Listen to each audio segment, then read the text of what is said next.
So, aren't you tired of just running around when bad things happen? Hey friends, it's Pastor Mike from Fellowship Church. Always enjoy connecting with you midweek. Hope you're having a great week. Hope you're enjoying this beautiful weather. Hope that if you've got small children, you've had them involved in our vacation Bible school here. We are having a wonderful week already. Love that. Favorite week of the year. That question for you again. When bad things happen, or when you're confronted with something that feels overwhelming, aren't you just kind of tired of running around?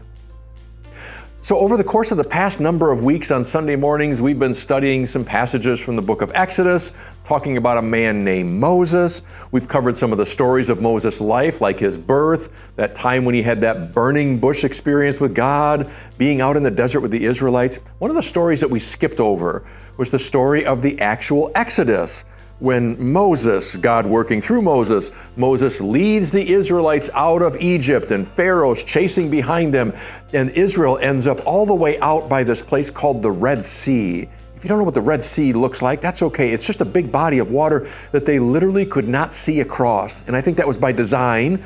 So when they saw this body of water and it stretches as far as they can see in either direction, they see no way out of this.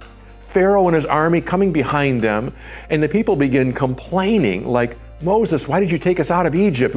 We'd rather be slaves back there than die out here. And the people start looking for their own solution to deal with Pharaoh, get across the water, whatever. And Moses gives them this beautiful line. He says, the Lord will fight for you, just stand still. Now, it's really interesting when Moses says, just stand still. If you have other translations of the Bible, Exodus 14, by the way, some translations say, the Lord will fight for you, just keep silent. Honestly, I think that's an even better translation, but I don't think it matters.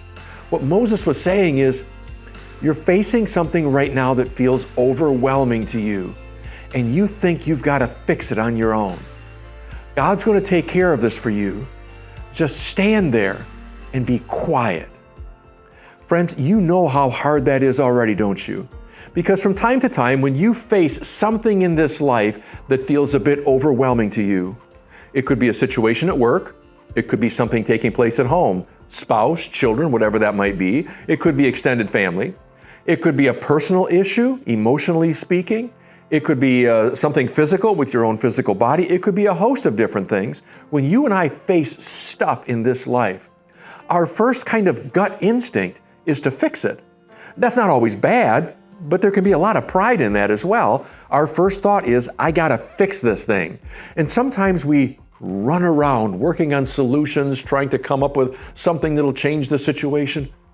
Did you ever stop to think that God understands every battle that you face, and that there will be times when God says, would you just stop running around, stand still, be quiet, and let me fix this for you? Of course, friends, that means that you and I have to kind of go disengage from something and say, okay, I'm not going to fix this myself. That is so hard. You know why? I know how difficult that can be. But there will be times in this life when God says, I understand the situation you're in. I'll fight that battle for you. I will fix that situation. I need you to just stand there and do nothing. I wonder if you're facing an overwhelming situation right now, for which God would say, would you just be quiet and just stand there and do nothing?